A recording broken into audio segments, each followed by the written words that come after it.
اللہ علیہ یا محمد صلی اللہ علیہ یا محمد صلی اللہ علیہ یا محمد صلی اللہ علیہ یا محمد.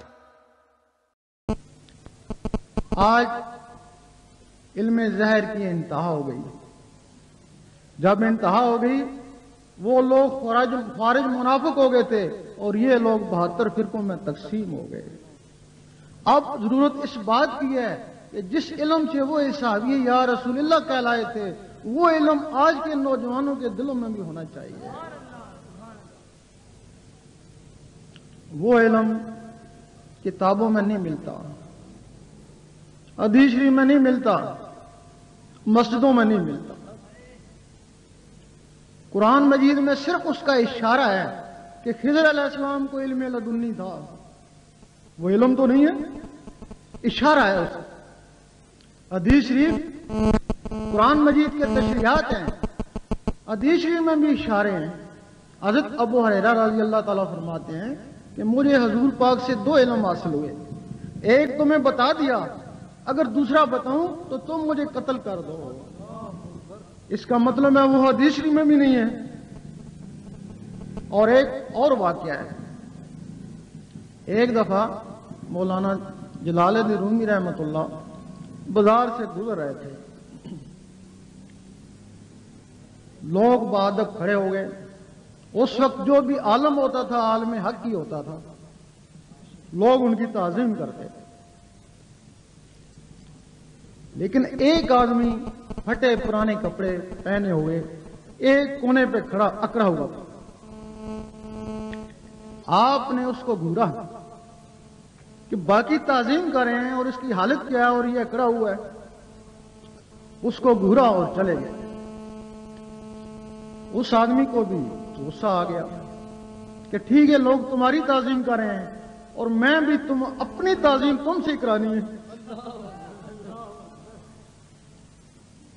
مولانا صاحب اپنے مکتب میں چلے گئے. پیچھے پیچھے وہ شخص بھی چلا گیا. جب گیا تو وہ بیٹھے ہوئے تھے، کچھ مطالعہ کر رہے تھے. اس نے سلام کیا اور کتابوں کو دیکھا تو پوچھتا ہے این چیز. تو وہ برم ہو کے کہتے ہیں کہ این علم اس کہ تو نہ دانی. کہ وہ علم ہے کہ جس کو تو نہیں جانتا. اس نے ان کے پیٹ پہ نظر ڈالی. ان کو بیت الخلاء کی حاجت ہو گئی اور چلے گئے لیٹرین میں. اس نے وہ کتابیں اٹھائیں اور پانی کے حوض میں پھینک دی. جب وہ واپس آئے تو دیکھا کتابیں ہی نہیں ہیں. تو پوچھنے لگے میرے یہاں کتابیں تھی کدھر گئیں؟ اس آدمی نے کہا میں تو وہ پانی کے حوض میں ڈال دی. تو نے تو بڑا ظلم کیا. میرے بڑے قیمتی نسخے تھے کاغذی، بڑے دور دور سے میں نے حاصل کیے تھے، وہ تو سارے ختم ہو گئے ہوں گے. انہوں نے کہا ناراض کیوں ہوتے ہو، میں ابھی نکالتا ہوں. جب پانی سے نکالی تو وہ اسی طرح خشک تھی. اب مولانا صاحب پوچھتے ہیں کہ یہ چیز، تو وہ کہتا ہے این علم اس کہ تو نہ میدانی ہے، کہ یہ وہ علم ہے جس کو تم نہیں جانتے. اس کا مطلب ہے کہ یہ وہ علم باطنی تھا، کیونکہ حدیث شریف بھی مولانا صاحب جانتے تھے، قرآن مجید بھی جانتے تھے. تو پھر وہ کوئی اور علم تھا جس کے متعلق کہا تھا کہ یہ وہ علم ہے جس کو تم نہیں جانتے. اب وہ علم پھر کہاں ہے؟ لوگوں نے سوچا حدیث شریف اور قرآن مجید کے علاوہ کہاں علم ہو سکتا ہے.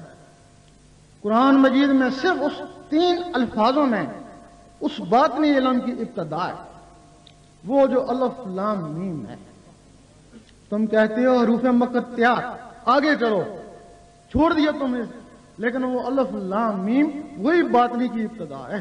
الف سے اللہ یا اللہ کا ذکر کر، یا لام سے لا الہ الا اللہ کا ذکر کر، یا محمد رسول اللہ کا ذکر کر.